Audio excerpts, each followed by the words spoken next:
Assalamualaikum warahmatullahi wabarakatuh. Ila hadratin Nabil Mustafa Rasulullah sallallahu alaihi wasallam wa ala alihi wa ashabihi wa dzurriyyati wa qurabati wa ali baiti wa ashabil kiram. Wa ila jami'il anbiya wal mursalin wal awliya wa syuhada wa salihin wa tabi'in ila yaumiddin qusan ila jami'is sayyih ila muntahum wa ila abaina wa ummatina wa ajdadina wa masyaikhina wa auladina wa azwajina wa dzurriyyatina wa ali baitina wa jami'i man tabi'ana khususan jami'il arwah fi hadil majlis wa ghairahum. Lahumul Fatihah. A'udzubillahi minasyaitonir rajim. Bismillahirrahmanirrahim. Alhamdulillahi rabbil alamin wa bihi nasta'inu ala umurud dunya waddin. Asyhadu an la ilaha illallah wa asyhadu anna Muhammadan abduhu wa rasuluh. Allahumma salli wa sallim wa barik alaihi wa ala alihi wa sahbihi.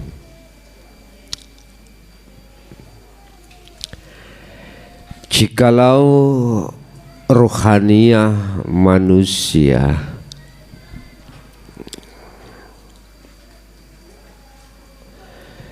itu condongnya terhadap selain Allah, mesti terjangkit penyakit tomak.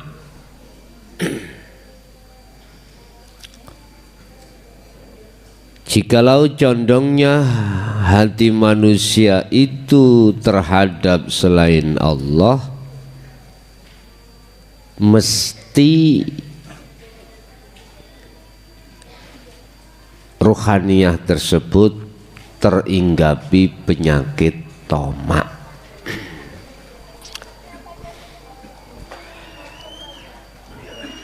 Tidak akan mungkin muncul tangkai tatkala pangkalnya itu tiada. Satu pohon tidak akan memunculkan tangkai manakala tidak ada pangkal. Semakin subur pangkal satu pohon, maka tangkainya juga semakin banyak. Semakin subur tomak kita sebagai pangkal, maka semakin banyak hinaan hati pada Allah. Itu yang mesti. Sifat-sifat yang terhina di mata Allah akan bermunculan manakala tomak itu kita biarkan. Tomak akan semakin subur manakala hati condong terus terhadap selain Allah.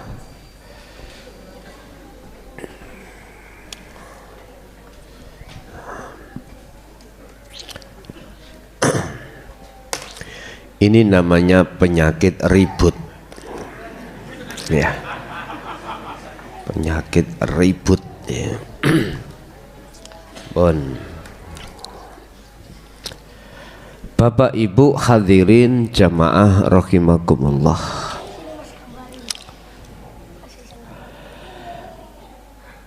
Sifat tomak, apa sih tomak itu? Pengharapan hati kita terhadap selain Allah. Siapa yang terbelenggu dengan tomak, maka selama itu akan menjadi budaknya hawa nafsu.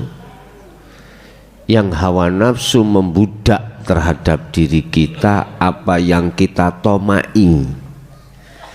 Apa toma apa kita? Kita akan diperbudak oleh nafsu dengan apa yang kita tomai. Contoh, kita tomak terhadap apa itu. Sepanjang itu belum kita dapatkan, selama itu akan bermunculan terus. Budak itu akan tidak mengharapkan gajinya manakala sudah digaji. Selama budak itu belum digaji, selama itu budak itu akan mengharapkan datangnya gaji. Arep-arep terus, arep-arep terus, arep-arep.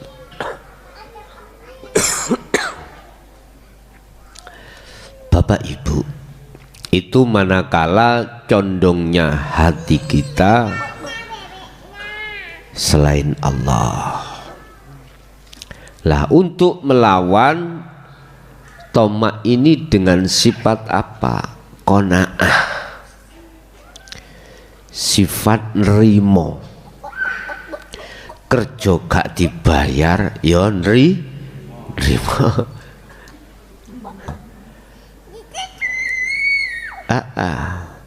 Pak ibu meh sak wulan ora dibelanjani ya kudu nrimo. Nrimo ambek gegem Bu, mbek geget. Ambek geget nrimo, geget. Allah. Tidak bisa Pak muncul dalam hati kita qanaah, iki enggak bisa. Tatkala proses awal itu belum kita lewati. Apa proses awal? Alladzina yastami'unal qawla. Ini proses pertama. Kita harus mendengarkan telinga kita atau menerima hati kita dengan ajaran-ajaran yang telah disampaikan oleh Rasulullah di jalur dinul haq. Itu setelah kita menerima, mendengarkan, memahami, wayattabi'una, Anda harus teruskan langkah berikutnya, yaitu mengikuti petunjuk-petunjuk di dalam sistem atau ilmu tersebut, ajaran tersebut. Apa petunjuknya? Kita harus melaksanakan kholwat dengan zikir. Ketika Anda berzikir inilah Anda akan semakin lama qanaah akan muncul. Seirama dengan perjalanan zikir Anda, itu akan dengan sendirinya qanaah neriman bahasa Indonesianya apa? Nerimo, menerima apa adanya itu akan dengan sendirinya akan terbangun. Seiring terbangunnya qanaah, sifat qanaah dalam diri kita nrimo ing pandum, dengan sendirinya tomak itu akan geser, hilang, bahkan langsung tiada. Baru di situ akan muncul qanaah. Jadi qanaah di sini tidak hanya disebut dengan perkataan qanaah rimo, enggak. Dalam hatimu itu akan tumbuh satu biji, di mana biji itu akan membentuk hatimu atau ruhaniyahmu itu menerima keadaan. Menerima keadaan. Karena apa? Condongnya hatimu itu hanya pada Allah. Di sinilah Bapak Ibu, terbangunnya qanaah ini dari satu proses kita itu berzikir. Di situ tidak bisa langsung tanpa Anda mengenal terkait masalah zikir mau ujuk-ujuk tiba-tiba hatimu muncul qanaah, mboten saged. Ada proses tersendiri.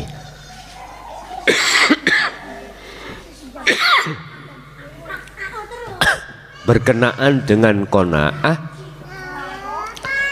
kita akan membahas pasal 70, 71 dan 72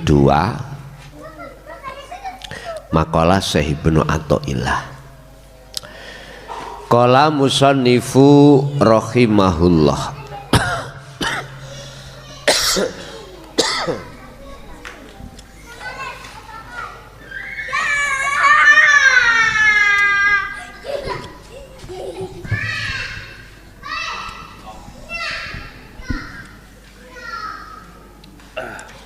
Mana kacamatanya?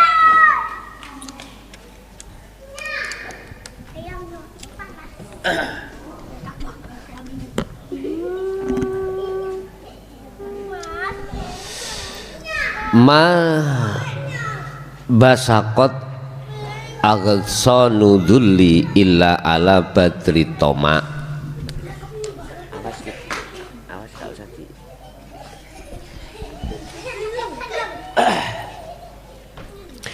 Tangkai itu tidak akan pernah muncul manakala pangkal itu tidak berkembang.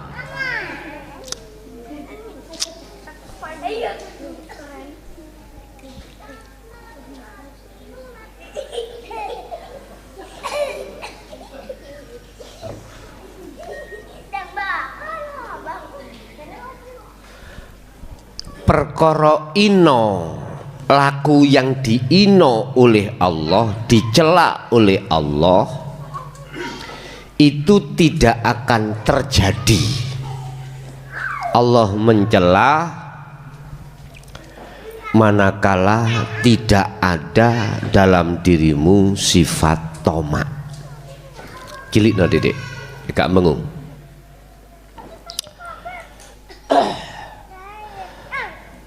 Saya ulangi,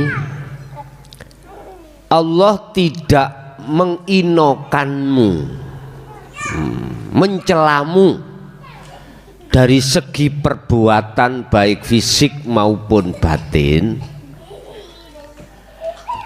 manakala di dalam tubuhmu itu tidak tumbuh sifat mengharapkan terhadap selain Allah. Artinya apa?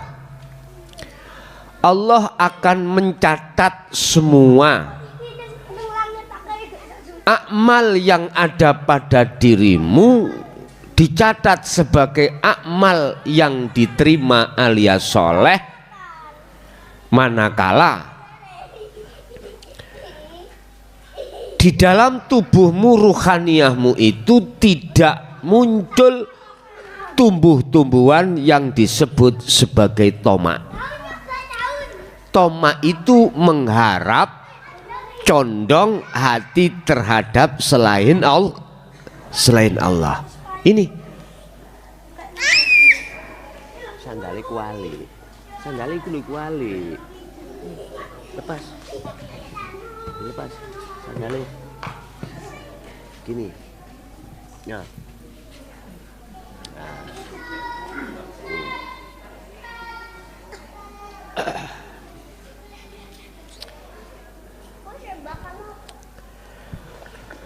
Loh, bagaimana cara untuk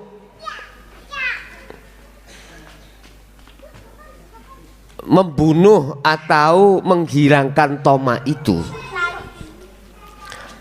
Jangan pernah kau memotong tangkai dan tangkai itu tidak akan tumbuh manakala tidak kau potong pangkalnya. Apa sumber hijabnya hati termasuk diantaranya adalah tomak. Sebab tomak itu termasuk salah satu sifat yang ada di dalam diri kita yang menutupi sehingga ruhaniyah itu tidak bisa makrifat pada Allah. Bapak Ibu, cara untuk menenggelamkan tomak atau membunuh tomak itu hanya satu. Asahlah terus zikir yang ada pada dirimu. Gak usah niatan untuk membunuh tomak, enggak. Nanti dengan sendirinya pohon itu akan mati dan tumbang. Buah daripada tomak itu ditangkai itu Pak, buahnya ada hasud, ada riya, ada takabur, macam-macam. Sifat-sifat yang dicela oleh Allah. Manakala kita mengambil tangkainya, buah-buahnya itu sementara pangkal tidak kau buang, bagaimana mungkin akan bisa hilang? Nggak bisa. Kau ambil batangnya, besok cukul lagi. Makanya mohon maaf, ini pengalaman, berbagai pengalaman aja. Yang pengalaman ini jangan terulang kembali, jangan ditiru.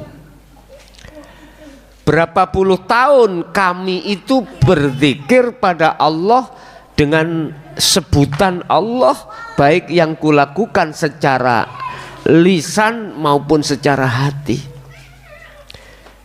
yang katanya itu untuk merontokkan sifat-sifat yang dicela oleh Allah. Memang benar, rontok saiki, gak usah ngenteni nanti besok, gak usah ngenteni besok, 3 jam tumbuhlah lagi.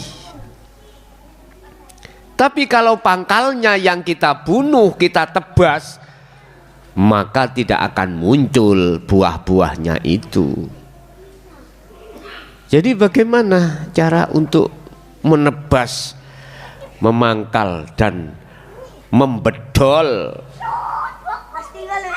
Membedol itu apa? Mencabut yang namanya sifat tomak di dalam diri kita itu. Cuman satu caranya yang paling jitu.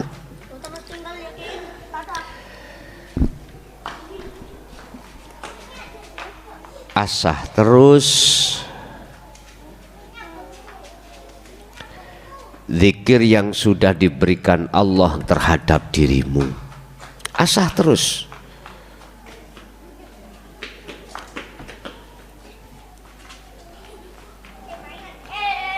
Asah terus zikir sirul asr yang ada pada dirimu, yang tidak mengenal waktu, tempat dan apapun. Di WC pun lakukan.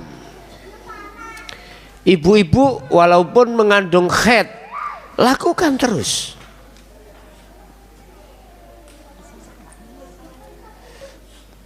Lakukan terus. Dan itu cara untuk menebas sifat tomak di dalam hati kita.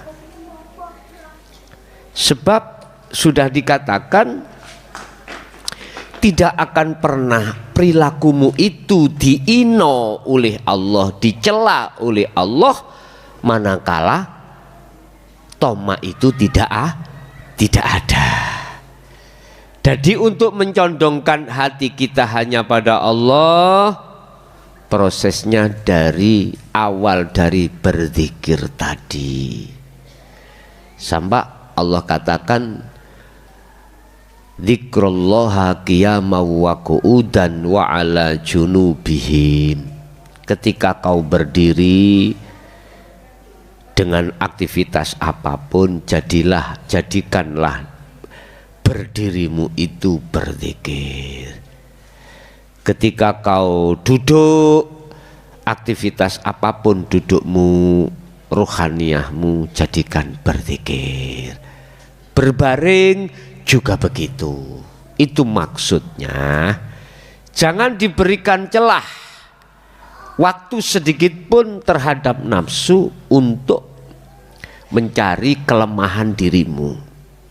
Terus tutup dengan berzikir tersebut. Maka akan masuk di dalam satu kategori hati sudah condong pada Allah. Otomatis yang namanya sifat toma itu akan hilang. Ma qadaka syai'un mislul wahmi. Perkara selain Allah itu tidak akan pernah bisa untuk menolongi dirimu. Siapapun setingkat Rasulullah nggak akan pernah bisa memberikan pertolongan terhadap umatnya. Hakikat loh ya, bukan syariat. Sudah sering saya katakan contoh-contoh yang sangat mudah dan diterima oleh akal manusia. Kalau sesungguhnya sifat aslinya manusia itu tidak akan pernah bisa menolong satu sama yang lain. Nggak bisa, sifat aslinya. Tapi koyok-koyok bisa, koyok-koyok yo. Seakan-akan itu bisa. Contoh, ini tadi ada anak kecil. Wis cek gak rame ngajine yo. Dijuku areki ambek wong wedok iki mang digendong. Memang seakan-akan anak kecil itu bisa orang perempuan tadi bisa menolong anak kecil dipindah dari sini. Loh, sepi toh? Ya, sepi ya. Enggak merasa risih jenengan ya dah. Seakan-akan koyok-koyok wong kuwi. Seakan-akan orang itu. Tapi coba jangan akalmu yang untuk melihat, tapi hatimu. Dari imanmu, tanpa Allah bisa tah wong wedok iki menggendong arek cilik. Ratune dijogo, anak-anak melok rono kabeh. Berarti biang keroknya adalah anak kecil. Iki mang. Iya dah. Ratune ngalih, ya liyane melok ngalih. Ya kan nek golek tawon iki jukun ratune, pengin liyane melok. Pun contoh sederhana ya.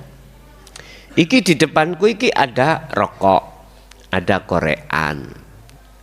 Rokok korean siapapun Anda mesti ngomong makhluk. Status aslinya Anda sebagai makhluk ya seperti rokok ambek korean. Seperti rokok dengan korean.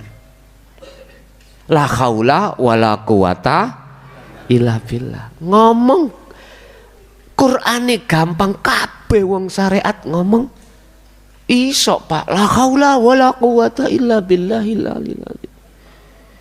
Tapi untuk membuktikan praktek nih ayat iku kabeh ndelomong. Artinya ndelomong pekok kabeh. Orang nglakokno. Mengapa demikian? Karena kita itu nggak ngerti cara ngelmunya. Iku maksudnya kepriben. Maksudnya la haula wala quwata illa billah. Secara substansinya kita nggak tahu, hanya tahu artinya tidak. La haula tidak ada kekuatan, tidak ada apa jenis situasi keadaan wala quwata lan kekuatan kecuali iku illa bil milik Allah, datangnya dari Allah. Bagaimana untuk prakteknya nggak tahu. Makanya sampean ana sing nate nglakoni bolos 1000 ah. Tak takoni. Ana sing nglakoni, oh ana ae sampean niku mantan pengkhianat Allah kok. sama. Bolos Sewu muncul, la haula wala quwata illa billah.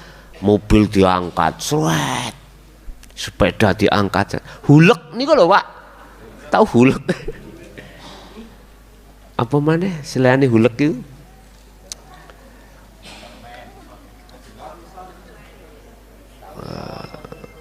Hercules, ya Hercules.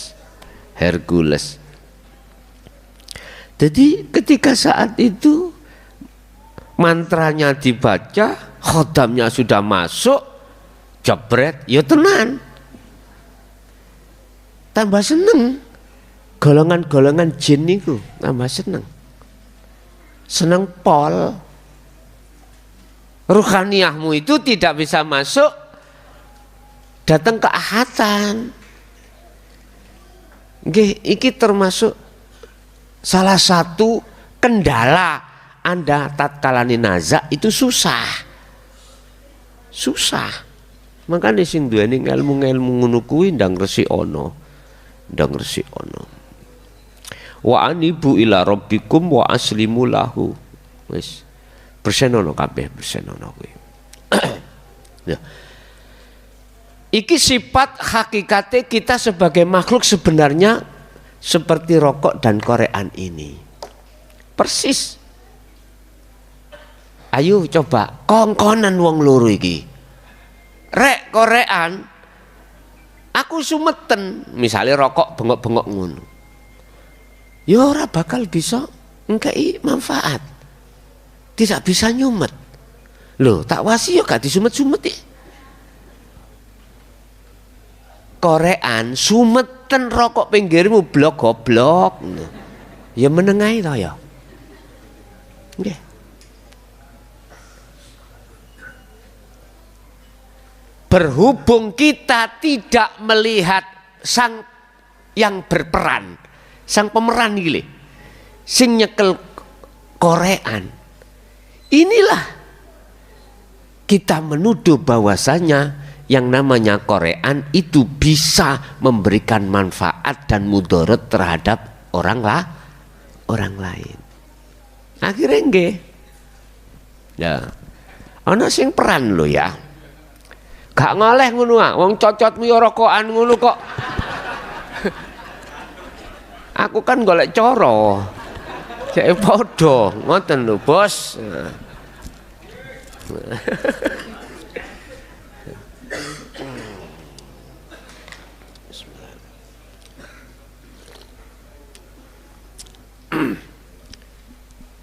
Coba sampai nek ningali sing merankan, gak mungkin sampai nuduh korean itu bisa memberikan manfaat, gak bisa. Tapi nek jenengan melihat koreane, sampai tidak akan meyakini kalau saya yang menyumet iki saya, jelas gitu.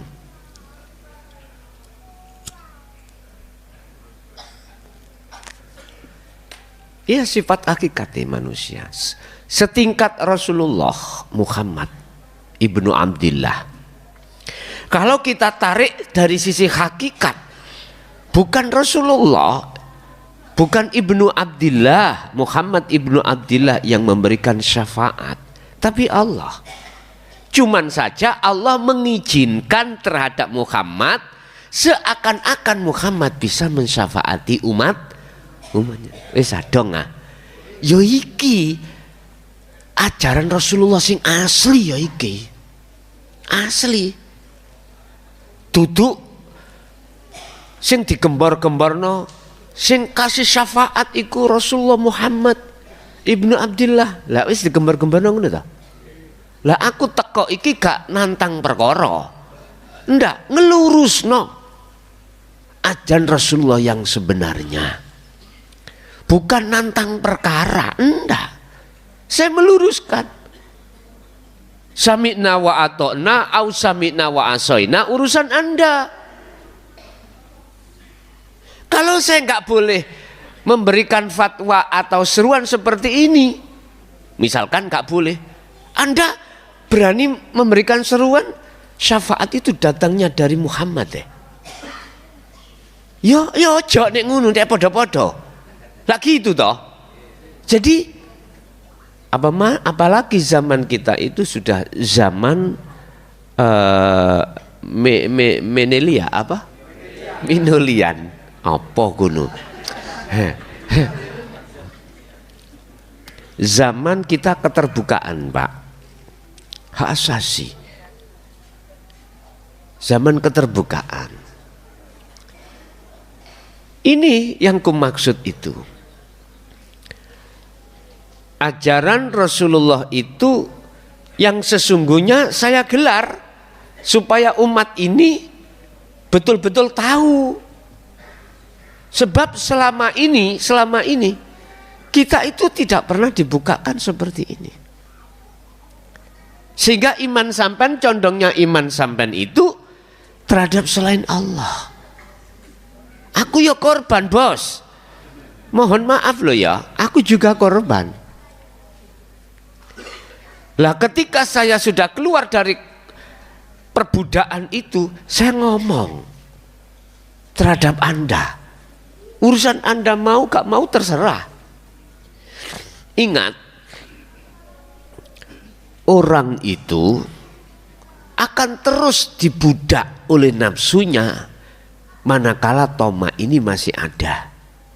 Tomak yang kumaksud condongi hati sampean pengharapannya terhadap selain Allah. Otomatis ini. Wis. Lah terus umpama pertanyaan, apakah kami tidak bisa gak boleh berpendapat kalau besok itu Rasulullah yang memberikan syafaat? Silakan. Itu hak asasi Anda. Siapa yang menyalahkan? Monggo, itu hak asasi Anda. Tapi jikalau kau tanya terhadapku bagaimana imanmu, apa jenenge son, imanmu ya apa? Aku iman Allah. Yang memberikan syafaat itu Allah. Cuman saja Allah ini memajaskan dirinya lewat Muhammad. Memajaskan dirinya lewat Muhammad. Artinya begini Pak, gak usah doa-doa. Iku lak bahas sesuk dina kiamat nek wis Gunung Galunggung ini meledos toh ya. Wis saiki ae. Imanmu kamu letakkan di mana? Dengan adanya saya bicara ini. Apakah kau imanmu memandang ke makhluknya saya? Atau di sesuatu yang paling rahasia di dalam diri saya? Kalam yang muncul itu kalame klakson apa kalame Allah? Duh, kari tergantung Anda melihatnya, itu aja. Kalau kau itu mau melihat makhluknya, mesti imanmu terhadap diriku makhluk. Akhirnya jatuhnya pujianmu yunang makhluk. Iki otomatis loh Pak. Otomatis iman yang seperti itu. Tapi coba kalau imanmu, hatimu melihat terhadap sesuatu yang paling halus pada diriku, mesti kau imanmu iku kalamullah. Itu ucapan dari Allah yang berucap Allah. Bukan suarane klason, bukan, tapi suaranya Allah. Itu yang disebut kalamullah. Nah, kalau hatimu condongnya iman terhadap Allahnya, otomatis pujianmu terhadap Allah. Itulah yang kulo sebut millata Ibrahim Hanifah. Wis, condongkan hatimu hanya pada Allah. Jadi dari sisi mana selain Allah itu tidak bisa menolong dan tidak bisa memberikan manfaat atau mudarat? Dari sisi hakikat, bukan sisi syariat. Jangan dipotong-potong loh pengajian ini. Makanya sing mengupload YouTube saya, mohon maaf YouTube yang keluar dari channel Ponpes Jaya Baru, tolong jangan dipotong. Nek sampean potong kok umat iki salah paham akhirnya gegeran. gegeran, saged mawon. Saged mawon. Aja jangan. Aku tahu kau di situ ya mencari isine perut, ya toh? Lewat napa jenenge? Ya wis kuwi ngono lah. Padha ambek Anda dodolan lah gitu loh ya. Aku tahu. Monggo silakan. Kau enggak melok kula, tinggal dodolan terus cukup batine tok ya. Enggak apa-apa. Pokoknya sitok penjaluk aku. Ojo dipotong, Bos. Ojo dipotong. Walaupun Fatihah mulai ngarep jangan dipotong. Estu jangan dipotong. Apa sih? Abote gak motong. Kan penak tambahan. Ya toh? Gak motong-motong. Hati cepat, sampean cepat. Nek dirungokno kupingmu, nek antik kok potong tak dungokno kopoken kupingmu ya. Bon. Yes. Dari sisi hakikatlah yang kumaksud, selain Allah itu tidak bisa menolong. Nek dari sisi syariat seakan-akan kita itu bisa menolong. Seakan-akan. Dengan maksud karena Allah mengizini Muhammad ibnu Abdillah itulah akhirnya bisa membawa syafaat. Sama dengan izin Allah itulah yang diletakkan pada diri saya malam hari ini akhirnya kami membicarakan tentang toma. Paham ya? Oke.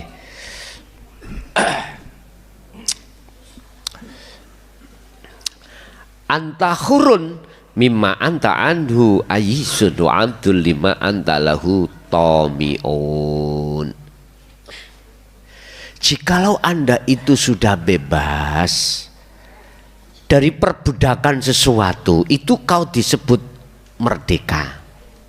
Merdeka. Lah ketika Anda disebut sebagai merdeka bebas itulah kau tidak ada beban dan tidak terikat terhadap apapun. Pandanganmu luas. Pandanganmu luas. Siapa yang dimaksud merdeka itu? Merdeka dari sifat keakuanmu, nafsu itu. Asalnya kita itu menjadi budaknya, akhirnya dangkal kita. Siapa yang menolong? Wong perempuan iku mau. Ya pandangannya ya segur kui, dangkal. Tetapi kalau kau sudah terbebaskan dari keakuanmu sendiri, luas sampai niki, jembar. Coro kita ngomong sungai itu dalam sekali, lautan. Jadi Anda nggak gampang ciut, gak gampang gelisah, gak gampang sumpek, gak gampang apapun yang bersifatkan kemauan nafsu. Ndak, justru sampai iki longgar. Coron jenengan dicelatu bojone sebab oleh karena memberikan belanja 1 bulan gur 10.000 jembarat ini. Dadi gak wis mboten ngamuk-ngamuk Bu. Dulu iku Bu ngamuk-ngamukan ngaploki bojo. Sekarang ketika saat sudah mengamalkan sirul asrar, wong namanya suami wong mentingno dikire ngomong ngene, Gus aku nek ambek nyambut gawe iku gak iso fokus. Piye umpama aku gak nyambut gawe? Ya mbo, terserah Anda. Aku gak menggak. Tenan Pak, gak nyambut gawe. Biasanya istrinya dikasih 1 bulan itu 3 juta. Enggak 3 juta. Wong kerjanya itu ngecat ndase macan nih. Gelem sampean. Sak bulan 3 juta. Ngecat ndase macan iki lho. Wis katakan gampangnya ngomong lah Pak Bu wis yo. Ngono. Terus 1 bulan sampai iki hanya digaji 10.000. Ibu dikasih belanja 10.000. Ngomel-ngomel ibu wis. Wis otomatis Pak nggih, nek bojo kurang blonjone kan ngomel-ngomel. Wis otomatis wis. Berarti bojone sapa wae ngono lah ngono. Mungkin bojoku tok enggak. Wong ngene ya. Kalau sing dipangan ya uyak dikeletusi. Pon. Bapak sekarang nggak akan ikut marah karena luas. Ditegur Allah, diseneni Allah, bukan diseneni garwa. Wis anteng ae. Hati, Allah ngamuk-ngamuk rek. Menengai. Sama ibu ya gitu. Kok umpama podo, umpama sama imannya dikasih 10.000, nggak ngamuk-ngamuk, nggak ngomel-ngomel seperti biasanya. Berhubung sudah masuk di Jaya Baru, ngajine wis paham, lakune ya wis istiqomah, oke, dikasih belanja 10.000 setiap bulan. Alhamdulillah. Wis pokoknya. Tapi gak ambek geget lo ya, gak ambek geget, enak dirasa. Sebab kita rumah tangga gak mungkin Bu, suami itu gajinya penuh berlebihan, gak mungkin. Di rumah tangga kebutuhan kita itu pangan kadang ya kurang Bu, estu. Nah ketika menghadapi itu, manakala kondisi rohaniah jenengan itu condong hanya pada Allah, aku yakin tidak akan pernah gesekan lah gitu. Paling mak geget ngono ae tok. Geget wasen kok bengi katake. Bon. Itu kalau jenengan itu sudah bebas, sudah merdeka. Tapi bagaimana hati seseorang ketika saat itu belum dimerdekakan Allah dari apa? Dari tomak itu, dari nafsu itu. Bagaimana? Rasanya bagaimana? Ora saged kula bayangke Pak, atiku rasa panas, rasa gelisah, rasa takut dan lain sebagainya. Itu yang terjadi, dan inilah yang kumaksud neraka itu ya ini. Berarti ketika saat kita di dunia ini mengalami hal seperti itu, sama saja kita telah membangun bangunan neraka. Hanya itu. Gampang tak ya? Sebaliknya Anda bangun surga di dunia, itu tadi condongi hatimu melihat hanya karena Allah. Udahlah Pak, ini Quran loh Pak, gak bisa kau itu keluar dari Quran kepastiannya itu. Wa minhum man hadallah, golongan siji iki mang telah condongnya hati pada Allah. Otomatis ini tidak terlepas dari proses sirul asrur Pak. Udah kalau di sini itulah namanya orang merdeka. Tapi kalau wa minhum man haqqat alaihi adzalalatu, gelisah terus, gelisah terus, gelisah terus. Wong namanya gak merdeka loh Pak. Wong jadi budak, jadi di penjara, gak penak. Itu gak penak. Semua serba dibatasi, mandi dibatasi, makan dibatasi, pergaulan, sosialisasi dibatasi, waktu pun dibatasi. Iki paham sih tahu mlebu penjara. Jelas paham jenengan yang pernah masuk penjara. Bagaimana kau mandi dibatasi. Nesing dibatasi Pak, ya Allah. Pernah saya itu masuk yang namanya sebelum ditokno cara petik ngono ya, di kandang dhisik ngene iki apa jenenge?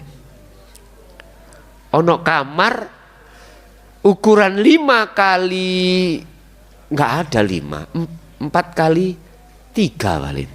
Disani wong 50. Ya coba. Turu iku gandol, Pak, kaya lowo. Itu selama berapa? 7 hari ya? 7 hari? 7 hari. Kamar apa iku jenenge? Isolasi loh, iku jelas iku yang tahu mlebu mah ngomong isolasi. Jadi ketika saat narapidana itu datang di LB, diregistrasi, sebelum dimasukkan kamar-kamar itu dimasukkan kamar dulu, namanya kamar isolasi. Tergantung. Kalau sudah 17 hari, 7 hari ya, 7 hari dipindah. Kan mboten sama datangnya itu. Pada waktu saya itu hampir 50.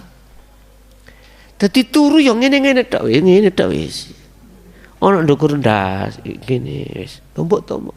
Lah ukuran 4 kali 3 lho Pak sih, coba sih. Coba sampean gawe kamar ukuran 3 kali 4 sampean ngundang arek Pondok Jaya Baru, makan-makan di situ ya. Jumlahnya 40 atau gimana? Lebokno bleng ning kono. Ya. WC ne sitok. Ya Allah Pak. Sitokne sing iku situke senep durung mari. Ngonteni.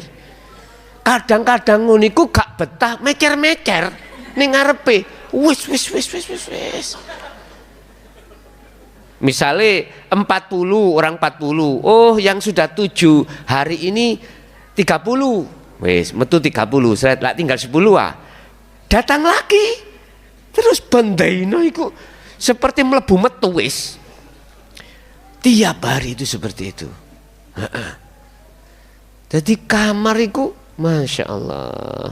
Nek gak percaya jajal loh. Ana wong liwat antemen raine. Cek dituntut langsung mlebu. Loh, lah gak apa-apa ta yang ngono kuwi. Ora apa-apa, wong jenenge jajal. Kang, aku jajal ya apa sih rasane? Tapi satu sisi ada positifnya, Pak, Bu. Apa? Kita bojo sampean, Bu, sing biasa nawakal, boleh gak nakal? Lah mlebu penjara kanggo nakal ya apa? Gak nakal. Biasanya nawakal nyowolongi duit sampean, ya Bu ya. Nek wis mlebu penjara agak nyolong toh. Mboten. Itu.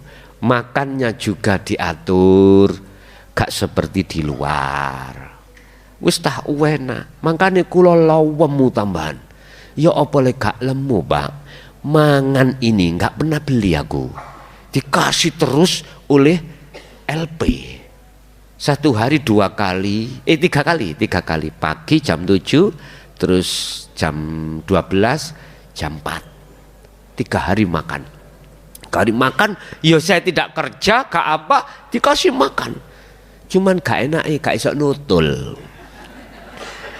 Jauh dari istri dan anak di situ. Itu loh Bu, mengsi ditutulno terus kayak nulis ini kalau maksudnya. Jadi semuanya dibatasi. Sama ruhaniah kita tatkala dipenjara oleh nafsu dibatasi. Enggak boleh. Batasannya mana? Anibudullaha wajtanibut tauhid. Kita enggak boleh, Pak. Hati itu condong pada Allah. Iman pada Allah enggak boleh. Harus iman pada selain Allah. Wajib hukumnya itu. Dan itu terjadi pada diri kita, ruhaniah kita sebagai manusia berpuluh-puluh tahun. Ketika melihat keadaan seperti itu, maka muncullah satu ayat dalam surat Az-Zumar ayat 54. Asbabun nuzule ayat iku muncul disebabkan ruhaniah manusia, jiwa manusia semua menjadi budaknya hawa. Wa anibu ila rabbikum wa aslimu lahu min qabli ayyatiyakumul adzab. Wis ndang bali nang pangeranmu. Roh, tinggalkan imanmu selain Allah. Bagaimana Anda bisa bebas? Anda bisa bertemu Allah itu kudu bebas dulu. Bagaimana Anda bisa bebas? Lawang kamu itu tidak tahu kelemahan nafsumu. Nggak bisa Pak, dicengkram terus Anda. Harus tahu kelemahannya, terus Anda harus tahu cara bagaimana untuk lepas dari belenggunya hawa nafsu. Akhirnya Allah ngutus utusannya. Dialah Rasul dari kalangan umat siapapun. Walaqad ba'atsna fi kulli ummatin rasulan. Sungguh aku Allah akan mengutus pada setiap umat. Setiap umat sampai melihat dari arah mana? Kalau arah umum berarti mulai Nabi Adam umatnya beda. kemudian nabi berikutnya sampai Muhammad terakhir lah gitu toh. Secara umum kita umatnya. Oke. Kalau Anda melihat umat itu dari sisi itu monggo. Tapi kalau saya boleh mengatakan umat itu, boleh saya artikan fi kulli ummatin kaum Jawa ya, atau bangsa Jawa, Madura atau yang lainnya, itu kaum umat itu. Lah setiap kaum ini Allah pasti akan mengutus utusan yang berbahasa sesuai dengan kaumnya masing-masing. Kaumnya masing-masing. Rasulan ing satu utusan. Apa visi dan misinya yang dibawa oleh Rasul ini? Menjelaskan apa? Ilaihi annahu la ilaha illa ana. Disuruh untuk apa? Membahas, membimbing,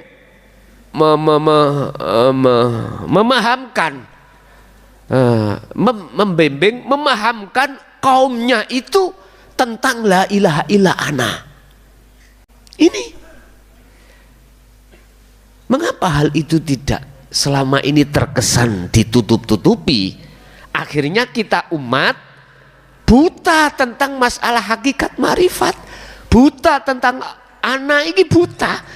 Padahal di Quran sudah jelas, sungguh Allah akan mengutus utusannya di setiap umat membawa wahyu. Yang namanya wahyu itu menjelaskan tentang masalah la ilaha illa ana. Wa qala aidan, isinya wahyu untuk menyerukan anibudullaha wajtanibut taghut.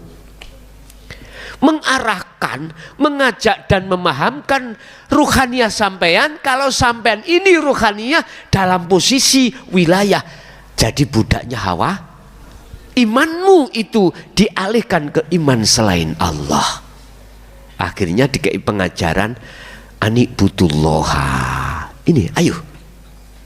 Tetapi Bapak Ibu, apa yang terjadi? Dua golongan bermunculan dan didominasi mayoritas itu golongan yang tidak percaya. Wa minhum man hadallah wa minhum man haqqat alaihi dholalatu. Yudah.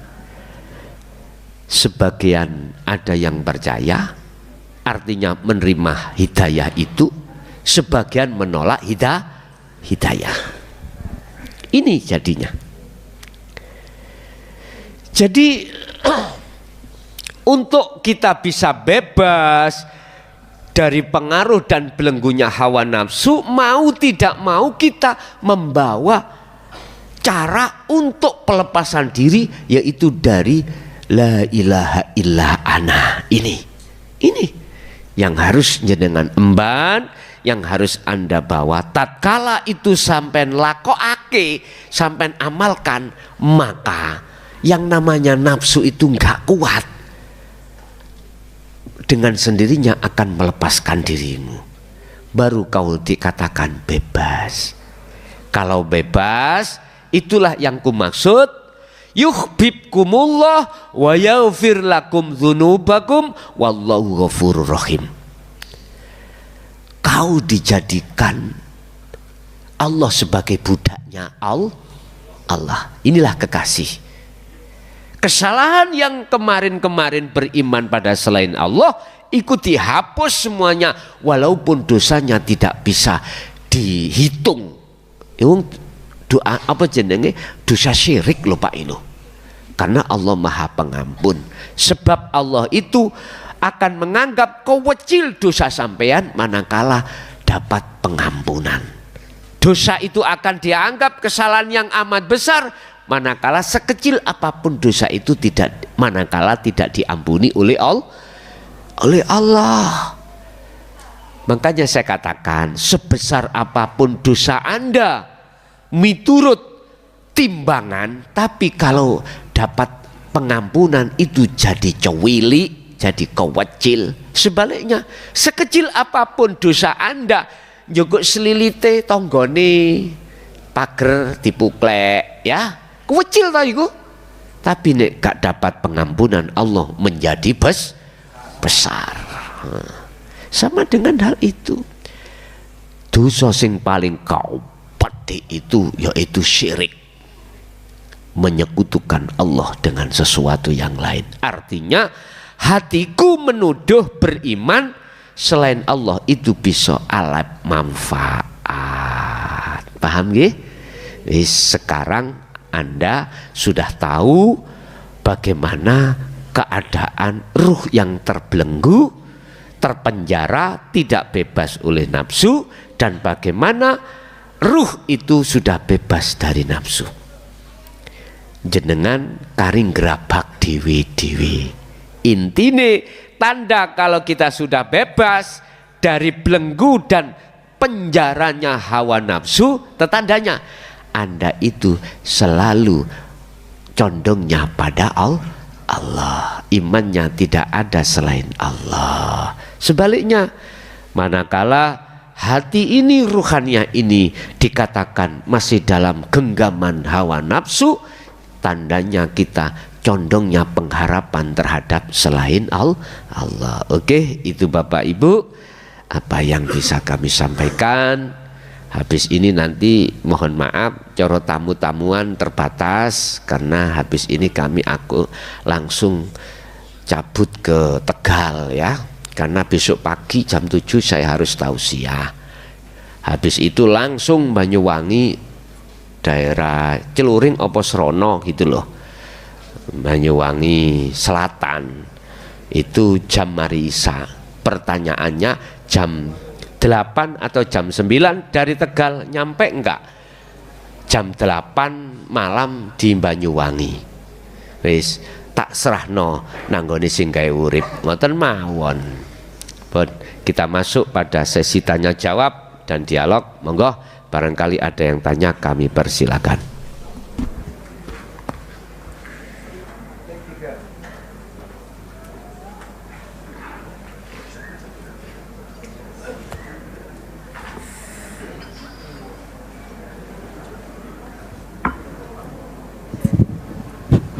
Assalamualaikum warahmatullahi wabarakatuh. Waalaikumsalam warahmatullahi wabarakatuh. Mau menanyakan satu pertanyaan. Dengan seiring berjalannya waktu, Gus, manakala dunia ini sudah kosong, Bahasa cilik Dedek. Manakala dunia ini sudah kosong, Ya. tidak ada apa-apa kecuali yang ada hanya Allah. Terus langkah selanjutnya kemanakah kita melangkah? Cuman itu saja yang saya sampaikan, kurang lebihnya mohon maaf, mohon penjelasannya. Assalamualaikum warahmatullahi wabarakatuh. Waalaikumsalam warahmatullahi wabarakatuh. Ketika kita sudah melakukan khalwat, sudah sampai di makom musyahadah, berarti kita sudah fana ya, sudah kefanaan selain Allah termasuk diri kita. Apa langkah yang harus kami lakukan selanjutnya? Di situ hanya satu, mengekehkan kemakrifatan sampean. Sebab di dalam golongan kekasih Allah di makom makrifat musyahadah itu, golongan kekasih Allah ada 3. Pertama, kita ditaruh di dalam makom mahfud. Di dalam makom mahfud itu ada 2 golongan kekasih Allah, yaitu musyahadatul fana dan kamil.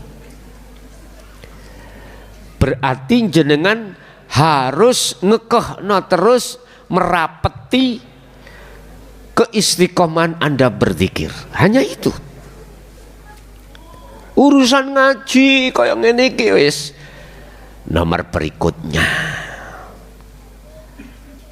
Yang lebih kau utamakan adalah meraktekne zikir, ngasah zikir sirul asrar sampai ke fana'u dzikri, atau langsung fana'u dzikri dalam hati, aku Allah. Tapi gak usah ditokno nang jopo, bos. Ya, jangan. Iku la ilaha illa ana, cukup dalam hatimu. Hanya itu, Pak. Coro gaman ngungkale terus no. Fastaqim, nek cara hadis. Cara Quran fastaqamu, udah kuat no terus zikirmu itu yang tidak memandang tempat dan waktu. Ya, oke. Selanjutnya,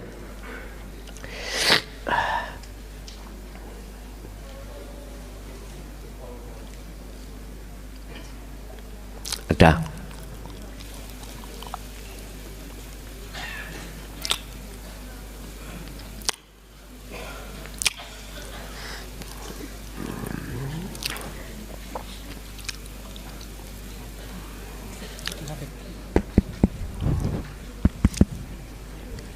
Assalamualaikum warahmatullahi wabarakatuh. Waalaikumsalam warahmatullahi wabarakatuh.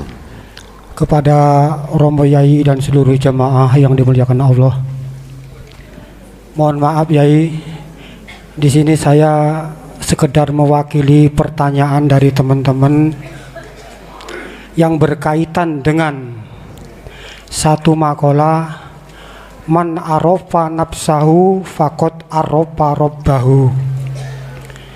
Di dalam melaksanakan kholwat,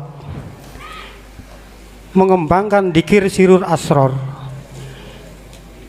di saat sudah kehilangan segalanya, yang tampak, yang tampil hanya dia, yang laisa kamislihi syai'un.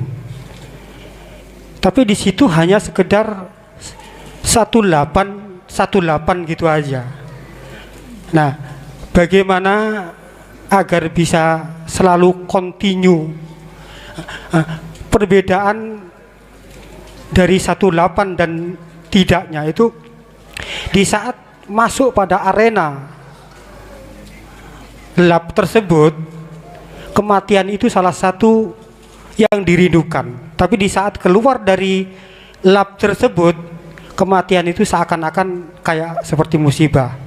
Nah, jadi yang menjadi pertanyaan, bagaimana agar bisa continue di dalam arena ketuhanan tersebut. Mungkin ini pertanyaan dari teman-teman. Saya akhiri, ihdinas siratal mustaqim. Wassalamualaikum warahmatullahi wabarakatuh. Waalaikumsalam warahmatullahi wabarakatuh. Golongan syariah ketika bisa memahami dan menerima terhadap golongan thariqah. Golongan thariqah ketika saat bisa menerima hakikat. Golongan hakikat ketika saat bisa menerima masuk di dalam makrifat, perjalanan demi perjalanan itu sesungguhnya yang memperjalankan adalah Allah. Oke, kita nggak bicara syariat thariqat. Kita sudah di wilayah hakikat nuju makrifat. Dalam pengalaman panjenengan sudah ada di musyahadah itu, mengapa kok lape sedilut? Terus bagaimana caranya labnya itu biar kontinu? Apa syaratnya? Apa yang harus kami lakukan? Sebelum kami bicara secara teori atau sistem keilmiahan, ketahui dulu biar Anda itu tidak terjebak dalam pengakuan. Ketahuilah, bagi musyahadatul fana kamil bahkan dibakok, itu yang memperjalankan hanyalah Allah itu sendiri dalam dirimu. Anda diletakkan di dalam fana, musyahadatul fana. Itu yang menterjadikan kita di situ, ya juga Allah dalam diri kita. Terus masuk ke kamil juga begitu. Dari pindah satu tempat ke tempat yang lain, orientasi aslinya semuanya itu hanya karena Allah yang memperjalankannya. Yes. Allah memperjalankannya itu dengan rahmatnya, pertolongannya. Lah sekarang saya jawab dari sistem keilmuan, semua itu manakala Anda ingin terus kontinu baik dikala secara fisik Anda ini bersinggungan dengan duniawiyah atau tidak bersinggungan dengan duniawiyah, jadilah Anda seperti ikan hidup di lautan. Itu isyarahnya. Janganlah bahasa Rasulullah, janganlah kau bisa disetir dengan dunia, justru dunia yang kau kendali. Itu bahasa isyarah, bos. Tapi gak diterjemahno sampai ke dalam, yo iki ndadekno umat iki nggih gak paham, terkesan ditutup-tutupi. Lah sekarang tak buka urusan yang tersinggung nggih, monggo, aku gak niat nyinggung, terserah. Sampean menganggap saya menyindir, menyinggung, mohon maaf sebelumnya. Enggak, aku gak meniat enggak ada niat untuk nyinggung atau nyindir, enggak. Aku hanya gelar aslinya gini loh, aslinya. Wis, secara sistem keilmuan, wong latah itu sebab terbiasa apa yang dilatahkan. Tahu latah ya? Apa latah bahasa Indonesia nih? Nggih latah. Oke, latah. Wargaku ana latah.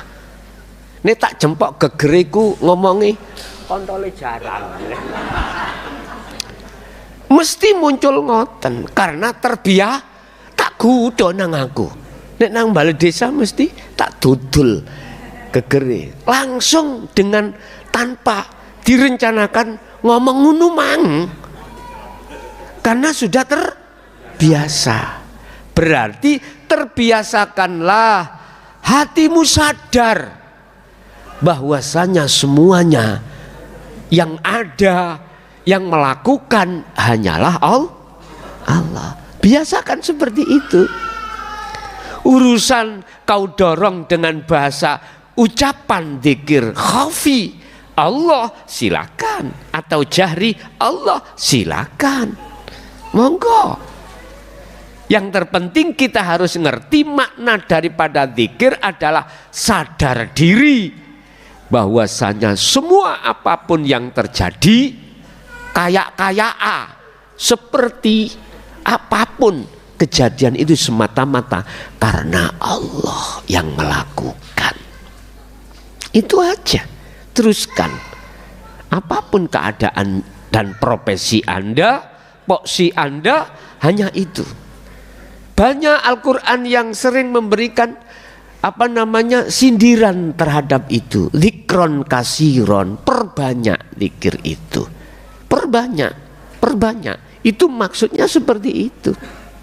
Secara sistem Anda dipindah dari fana ke kamil karena Anda tekun olehnya berzikir. Begitu juga sampai ke golongan yang terakhir, yaitu golongan bakok makom maksum. Itu sebabnya di situ secara teori. Nah, mengapa yang awal saya dahulukan semata-mata Allah memindah itu karena rahmatnya, supaya kita tidak ngaku-ngaku, gampang ngaku-ngaku kalau kita yang berzikir. Koyoke usaha kita, ikhtiar kita seperti itu ditukno. Padahal ingatlah apa yang diberikan oleh Allah itu enggak ada ta'aluk, enggak ada hubungan dengan apa yang kau minta. Enggak. perkara yang diberikan oleh Allah itu tidak ada hubungan dengan apa yang kau doakan. Enggak.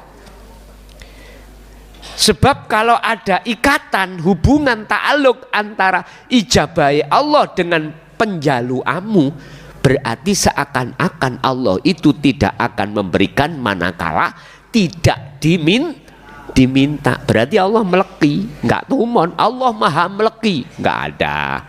Allah maha loman. Saking lomane Pak nyun sewu, wong lanang bojo siji ditambahi bojo loro. Loman.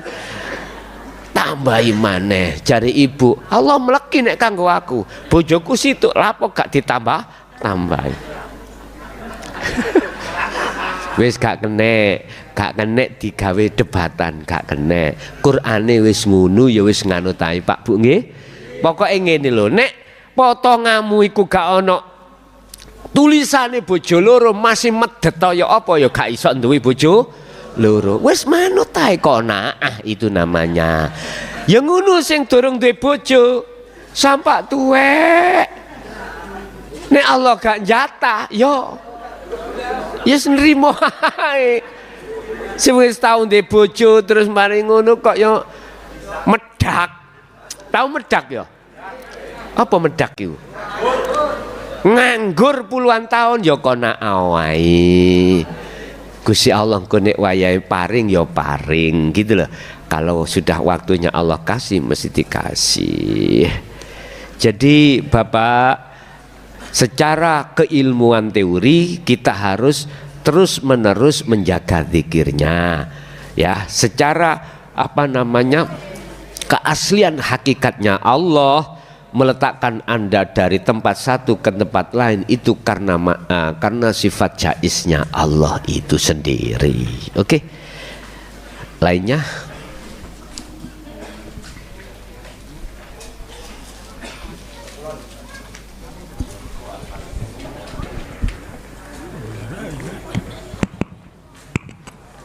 Assalamualaikum warahmatullahi wabarakatuh. Assalamualaikum warahmatullahi wabarakatuh. Dangu mboten muncul jenengan. Nggih. Gus. Nggih, monggo Pak. Saya mau tanya Gus.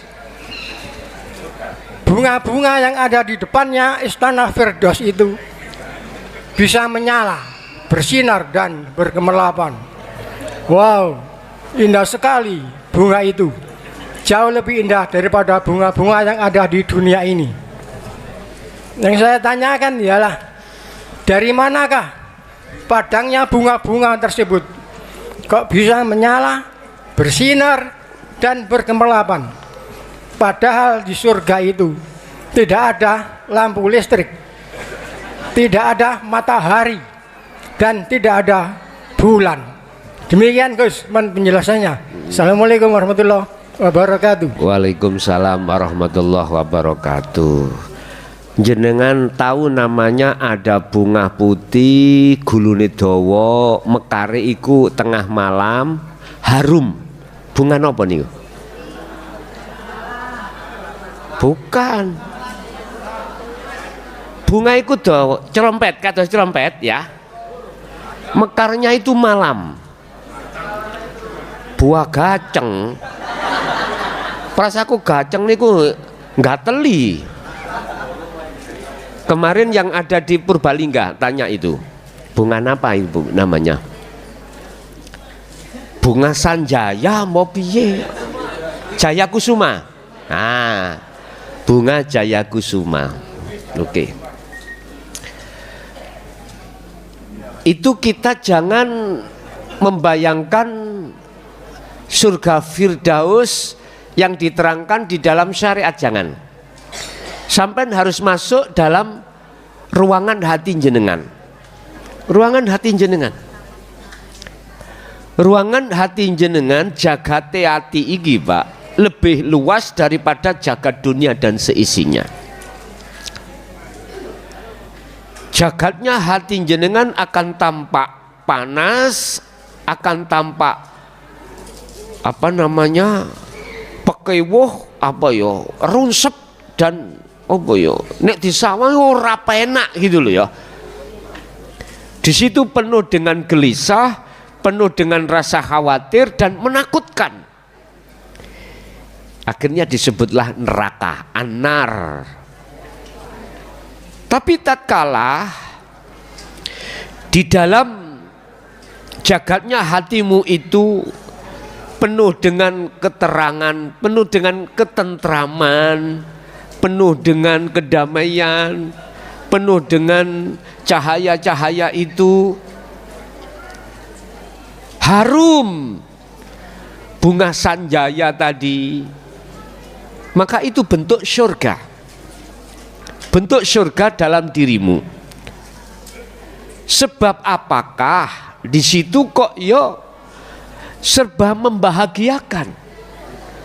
Karena mingkol bin zahidin, tercipta dari satu hati yang condong pada Allah lewat zikir tersebut. Sebab manakala hati manusia, hamba itu melaksanakan zikir seperti ini, maka Allah akan menyalakan cahaya makrifat di dalam dirinya.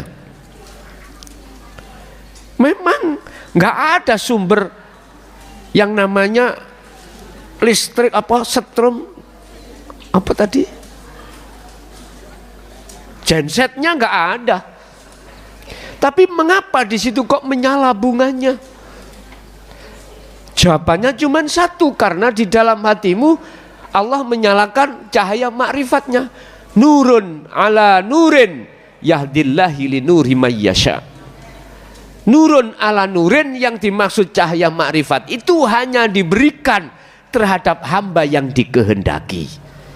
Siapa hamba yang dikehendaki? Mayyasha bi ibadatihi. Hamba yang dikehendaki itulah hamba yang dipilih. Sedangkan hamba yang dipilih adalah hamba yang sami'na wa atokna, hamba yang selalu eksis mengikuti jejak-jejak Rasulullah, yaitu melaksanakan zikir tersebut. Baru muncul iku. Umpama Pak, satu biji sentul, tahu sentul lah ini, biji sawi gitu aja lah. Cahaya makrifat itu ditaruh di jagat dunia, jam 12 siang, matahari sangat terik, maka saat itu juga cahaya matahari itu redup, karena lebih terang lebih terang cahayanya makrifat itu daripada cahaya matahari. Kalau ditanya tentang mengapa di situ kok muncul cahaya sedangkan nggak ada listriknya,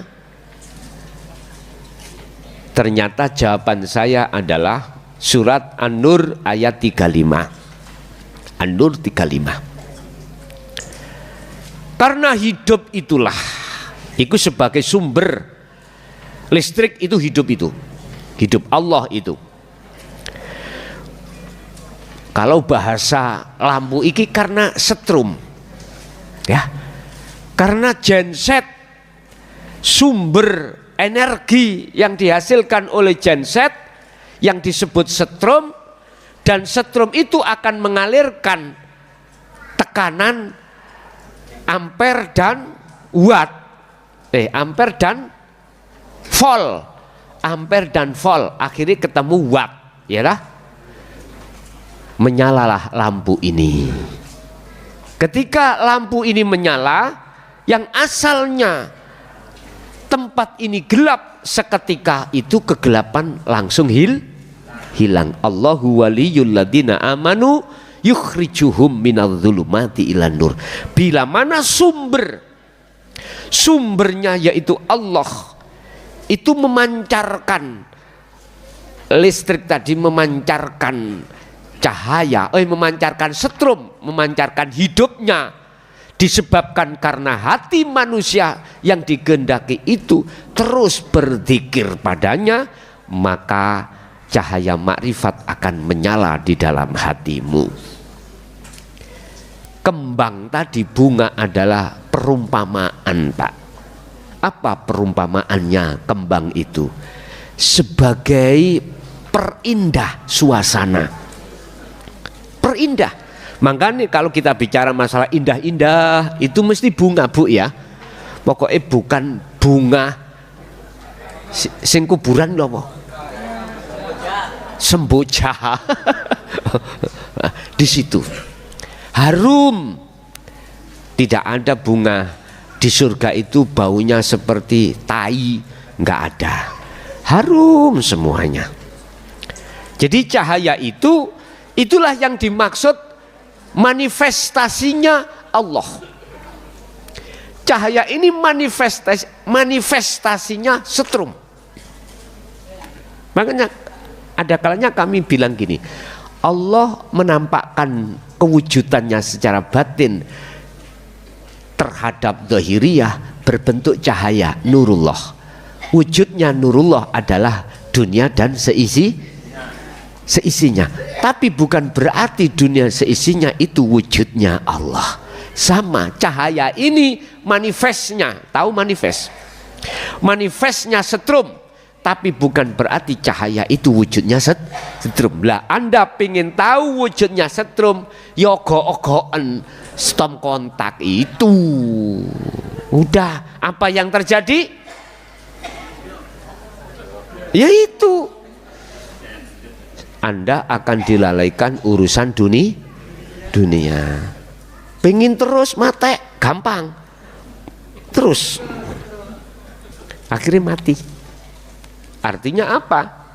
Jikalau kau melakukan dzikir untuk menafikan dirimu, teruskan, jangan berhenti. Keakuanmu nanti akan mati, sehingga muncul pada dirimu aku Allah nantinya. Karena tanganmu terus jempok. Tapi lantas gini tuh terus terus kau praktekkan di rumah. Tak jempok setrum terus, ya jangan. Iki adalah percontohan mawon. Percontohan. Berarti apa yang ada di dunia itu adalah majasnya Allah atau manifestasinya Allah, wujudnya Allah. Loh, mati tenan. Hah?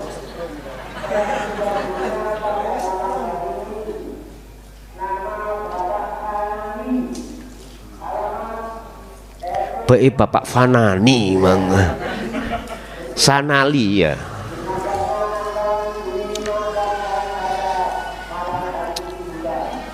Banyak di antara kita itu kalau ada seperti pengumuman ini mesti ngomongnya innalillahi wa inna ilaihi raji'un. Lah gitu nggih.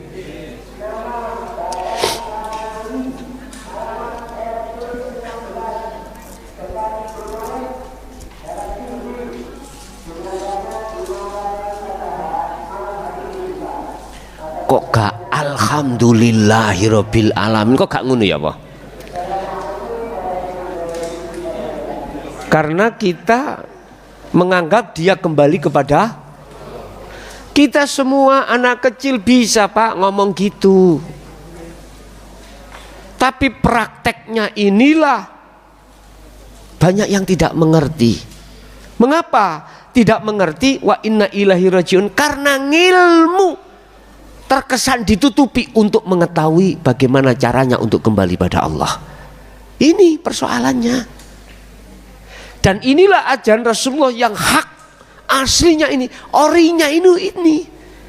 Wa inna ilaihi raji'un, wa inna ilaihi, lan sesungguhnya wa ilaihi, kepada Allah itu kamu akan kembali. Lah ini kan harus kita pelajari. Kalau bahasa Jawa dulu ilmu sejati namanya ajaran sangkan paraning dumadi, jangan dianggap remeh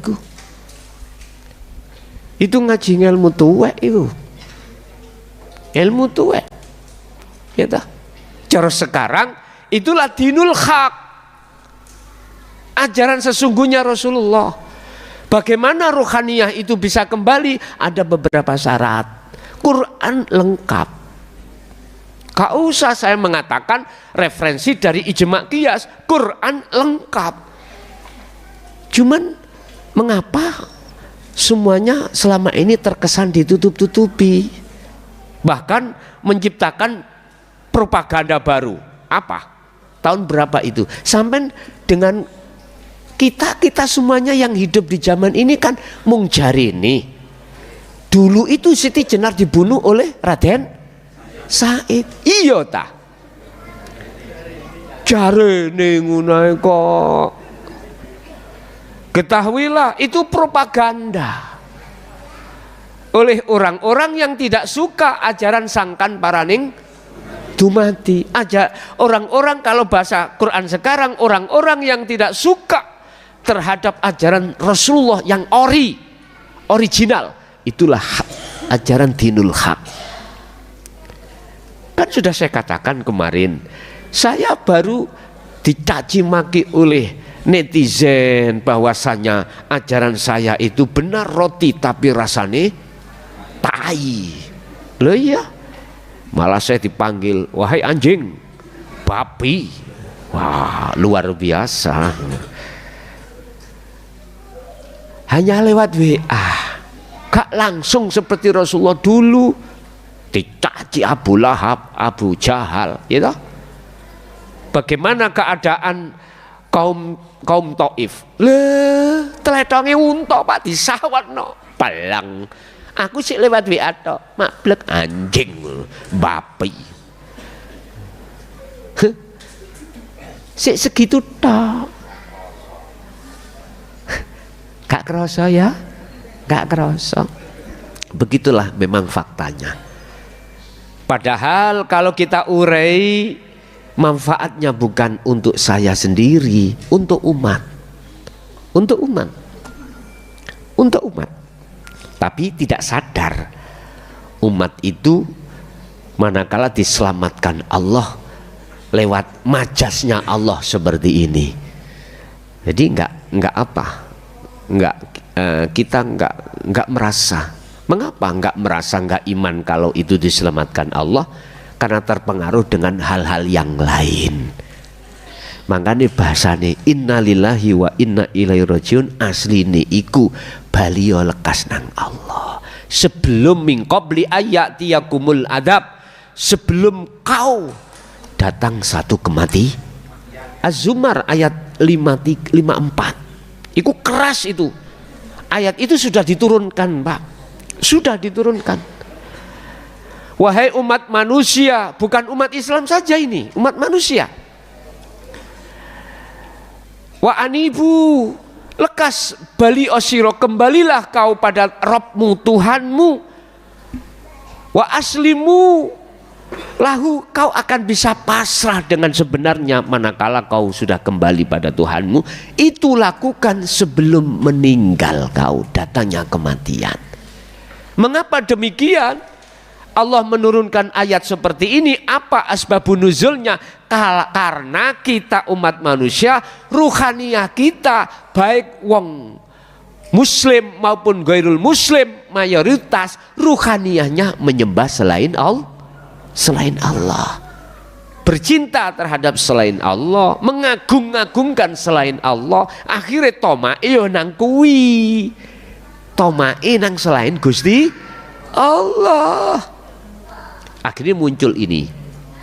Bila mana seruanku itu tidak kau indahkan, tidak kau indahkan, summalatun sorun, jangan harap kau akan mendapatkan pertolongan. Gak ada. Lah disitulah tidak ada pertolongan datangnya kecuali hanya dari Allah. Gurumu sing jarene ngomong, kuwi sok nek balik rohmu tak jemput. Ngene iku tunutuk ndase aku. Ngapunten ingkang kathah. Kembali kepada keterangan, bisakah makhluk menolong makhluk lain? Enggak bisa. Walaupun Gusti Allah itu meletakkan izinnya terhadapnya, bukan berarti makhluk itu bisa menolong makhluk yang lain. Gitu loh maksudnya. Secara mutlak tidak boleh mengatakan Muhammad itu bisa mensyafaati umatnya. Enggak boleh. Harus dikembalikan pada Allah. Dengan bahasa sederhana, Allah telah mengizini Muhammad mensyafaati terhadap umatnya. Paham nggih? Oke. Jadi Pak Bu, yang namanya bunga itu adalah sebagai memperindah surga hati sampean. Bukan surga besok. Cuman secara syariatnya memang kalau yang ditanyakan mengapa itu menyala padahal nggak ada listrik. Mungkin jenengan sing punya mobil ya, punya mobil. Pernah ke tol, pernah ya? Tol itu kan ada apa namanya itu? Pembatas. Terus pembatas itu diwarnai perentul merah. Itu kan nggak ada listriknya. Ketika malam hari jenengan sentrong lampu seperti ya seperti itulah bos. Secara otomatis ketika cahaya makrifat itu lebih tajam, lebih padang daripada cahaya motormu, mobilmu, menyalanya bukan main. Begitu. Nggih. Satu lagi dari majelis. Anak uang mati bos, lurai kok gak teko ngene kok, hahaha.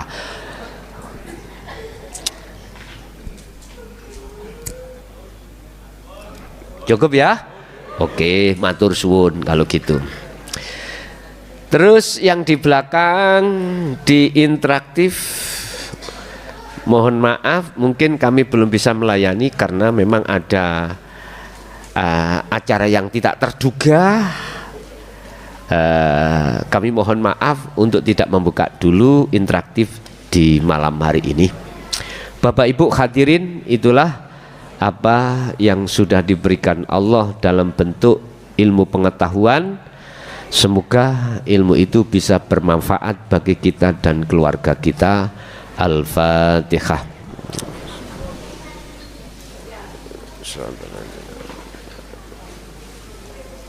Kurang lebihnya mohon maaf. Akhirul kalam. Assalamualaikum warahmatullahi wabarakatuh.